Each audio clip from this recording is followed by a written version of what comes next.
इसके ऊपर ये जो दहशत गर्दी है, इसका एक बहुत बड़ा, ठीक है पाकिस्तान एक बड़ा मुश्किल वक्त से गुजरा है, लेकिन जो आज पाकिस्तान के हालात हैं, जो हम अपनी सिक्योरिटी फोर्सेस को भी पूरा क्रेडिट देते हैं, इंटेलिजेंस एजेंसीज को खास तौर पे,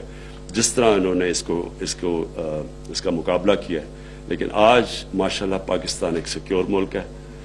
मैं उम्मीद ये रख रहा हूँ, और उम्मीद नहीं रख रहा,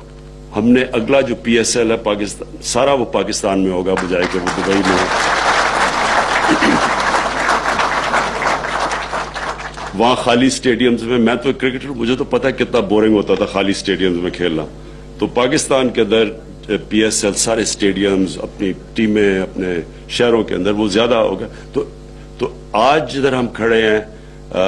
हमें बड़ा कॉन्फिडेंस है कि पाकिस्तान एक नए रास्ते पे निकल चुका है, एक अमन के रास्ते पे निकल चुका है।